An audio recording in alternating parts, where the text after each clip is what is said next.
नानक साहिब का जन्म 15 अप्रैल 1459 को पंजाब के तलवंडी में हुआ था, जो कि अब पाकिस्तान में है।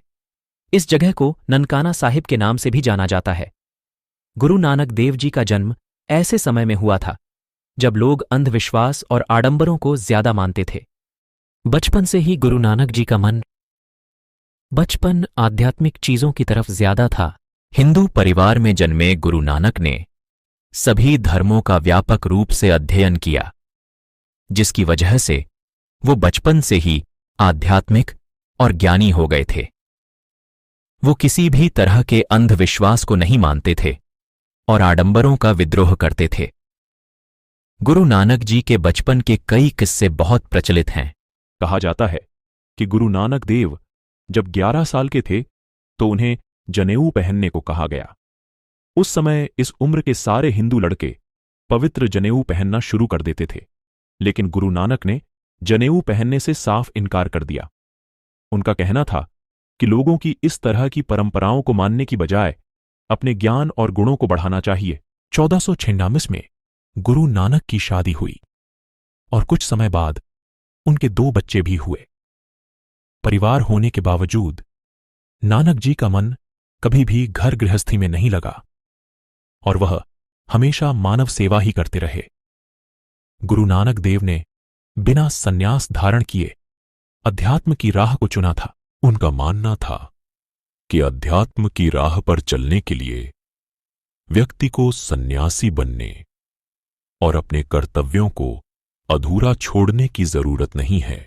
नानक ने 30 सालों तक भारत, तिब्बत और अरब समेत कई जगहों पर आध्यात्मिक यात्रा की।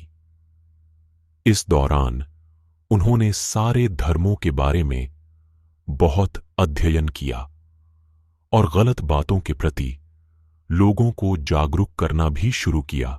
उनका कहना था कि कोई भी रस्म रिवाज निभाने के लिए पुजारी या मौलवी की जरूरत नहीं है, क्योंकि ईश्वर एक है और हर इंसान ईश्वर तक स्वयं पहुंच सकता है।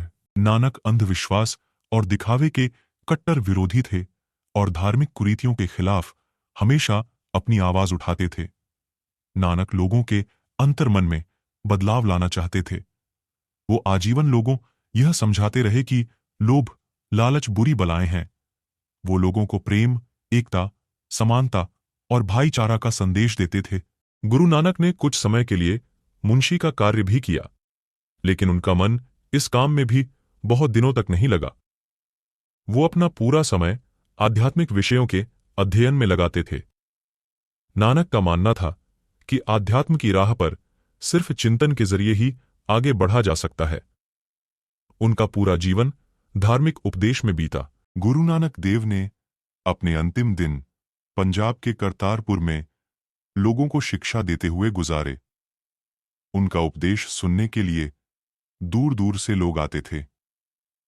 उनकी शिक्षाओं को 974 भजनों के रूप में अमर किया गया, जिसे सिख धर्म के लोग गुरु ग्रंथ साहिब के रूप में मानते हैं।